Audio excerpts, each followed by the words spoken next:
It's Market Day Report. This is kind of a recurring theme. 5 out of the last 6 sessions, we've seen lower trade. Which market?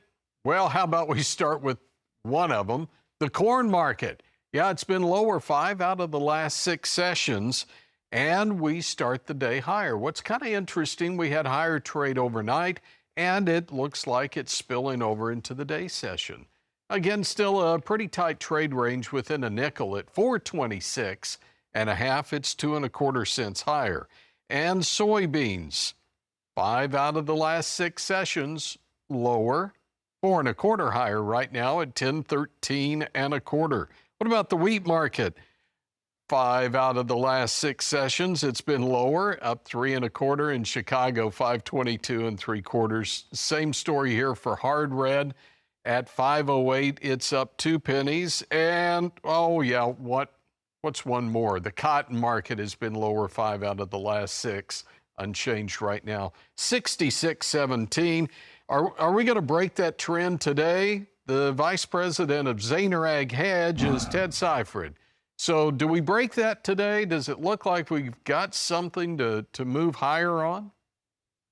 We're trying, Tony, and maybe something to move higher on isn't the right way to say it. Maybe it's we don't have something to necessarily move lower on right at this very second.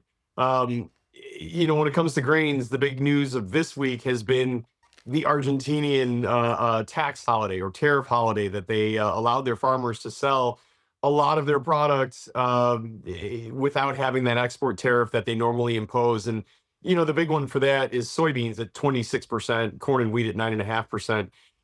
And guess what, Tony? Argentina said they had to October 31st or $7 billion US dollars, whichever comes first. Well, $7 billion came first, and it came first in a hurry. The Argentinians did it in about 72 hours.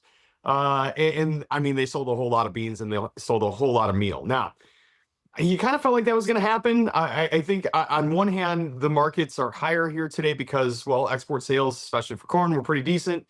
Our own export sales were pretty decent. But also, we're kind of saying, all right, well, we've moved past the Argentinian thing, but they did sell a tremendous amount of volume. And if you look back, Tony, you think about it, you're an Argentinian farmer, you have an opportunity to sell your soybeans or soybean meal at a massive, a bigger profit than you would normally expect because of that 26 and 24.5% tariffs respectively. And the reason Argentinian farmers don't usually sell is because they're worried about their currency stability. But then you also have Secretary of Treasury Bessent coming in yesterday saying, we're going to help stabilize your currency, Argentina, in front of these midterm elections that we have an interest in, apparently. And the Argentinian farmer says, well, not only am I getting this much better rate for my soybeans and soybean meal, but also I don't have to worry as much about that currency stability. And it was the perfect storm or the perfect catalyst for the Argentinians to sell the most amount that they've ever sold in a single day, or actually in a 2-day span. It was really amazing. And that is some business loss for us. So we do have to consider that going forward.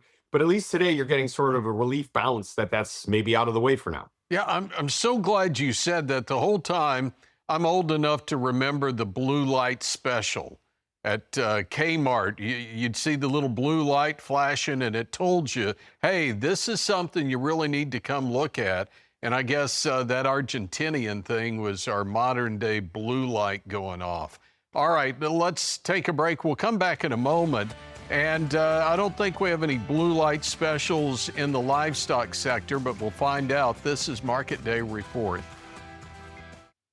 So let's talk livestock futures. And before we get there, we do have a quarterly hogs and pigs report. Comes out 3 p.m. Eastern today. Okay, let's jump into live cattle futures. Still lower. Front month down $1.27, 232.72. Losses of $2 or more with the 2026 contracts.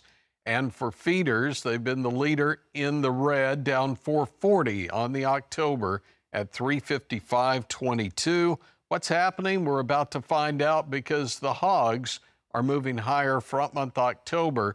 Looks like it might be ready to go up and challenge that contract high we set 2 days ago. We're trading 99.87, up 45. Ted Seifried with Zaner Ag Hedge. All right, air coming out of the cattle market.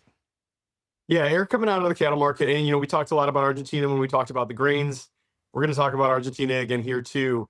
With that tax exemption or tariff exemption on their exports, they took that off. Well, actually, it reached its goal very, very quickly, like we said, for grains. But then they said that they're going to maintain the zero export taxes on beef and poultry until October 31st. So that's the exception. And so it's not a huge amount. We don't worry too much about what our beef exports are. But there's a possibility that means we might be getting more beef from Argentina. So it's a little bit of a negative thing. And that comes in the overall climate where, we had the panic story sort of on Monday of the New World screwworm being found much further north in Mexico than what we had been seeing. But as it turns out, when we go more into it, that was an animal that came from somewhere else, came from an area that had been affected more so. The checks on the traps there weren't showing any New World screwworm. And so it maybe wasn't as big of a deal. So we've already been in a climate where we're giving back some of that panic buying that we had on Monday. But then, the Argentinian thing on top of that. And here we are. Now, in the meantime, you mentioned, hogs, and wow, bigger down day in those D's hogs yesterday. We're taking back some of those losses here today. But the type of volatility we've seen in the last 4 trade sessions, Tony, could be kind of telling us that we might be getting a little toppy up here. So we'll have to watch to see where the hogs close today and kind of see where we close the week. Yeah, good points there. And by the way, Ted, I've got us at 7,096 confirmed cases of the New World screwworm in Mexico as of the 20th, or since the 20th of November last year. 5,500 of those in cattle, but 316 in swine. We haven't even talked about that as being a possibility as well. So, Ted, come back and see us soon. Ted Seifried with Zaner Ag Hedge.